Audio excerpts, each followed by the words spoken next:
के पास in exercise 7 and 8 find a point P on the line and a vector V parallel to the line by inspection.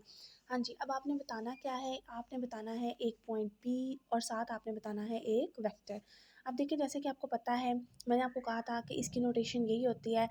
यहाँ पर जो भी number है, मतलब पहली ब्रैकेट के मतलब होता है कि ये पॉइंट है, और जो दूसरी ब्रैकेट होती है वो वेक्टर होती है। तो यहाँ पर पॉइंट क्या है, 2 -1। आई और जे को निगलेक्ट करें, पॉइंट है आपके पास 2 और -1।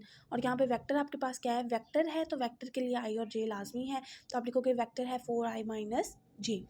उसके बाद नेक्स्ट देखें, इस वाले क्वेश्चन में देख लें -1 2 एंड 4, तो ये आपके पास पॉइंट है और ये वाला जो है ये आपके पास क्या है, वेक्टर है। ठीक है, इसी तरह जब भी वो आपको कहेगा कि आपने पॉइंट और वेक्टर बताना है, तो जो पहली ब्रैकेट होगी जो टी के बगैर होगी वो पॉइंट होगा, जिसके साथ टी होगा वो आपके पास क्या होगा, वो आपके पास वेक्टर होगा।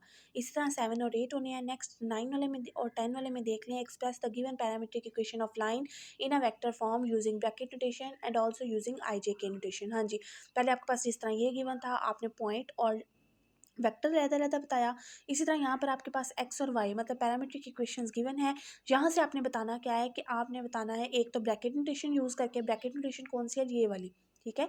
और दूसरी आपने कौन सी नोटेशन यूज़ करनी है, जिसके अंदर आपके पास आई जे के होता है। ये आई जे के वाली जो नोटेशन है ये आपके पास वेक्टर नोटेशन है, आई जे के नोटेशन है, जबकि ये वाली क्या है, ये है आपके पास वेक्टर, ये आपके पास ब्रैकेट वाली नोटेशन है। तो यहाँ देखें, मैंने ये साथ आपके आसानी के लिए लिख भी दिया है।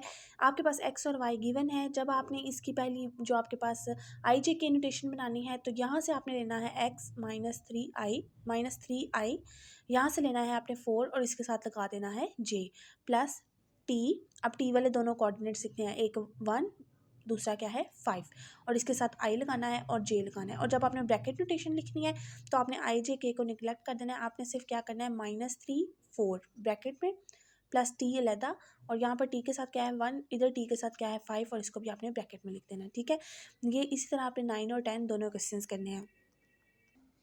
अब इसका मतलब ये हुआ कि आपने अभी तक इस एक्सरसाइज के क्वेश्चन नंबर 5 6 7 8 9 10 और इसके अलावा आपने 11 से लेकर 18 तक क्वेश्चंस किए हैं। ठीक है, और उसके बाद आपने इसके अंदर नेक्स्ट जो पढ़ना है वो है पॉइंट ऑफ इंटरसेक्शन या फिर पैरेलल लाइंस। ठीक है, यानी अभी तक आपने इससे पहले जो आपने पढ़ा वो था कि एक लाइन और एक पॉइंट आपस में, एक लाइन और एक वेक्टर का पैरेलल होते हैं। ठीक है,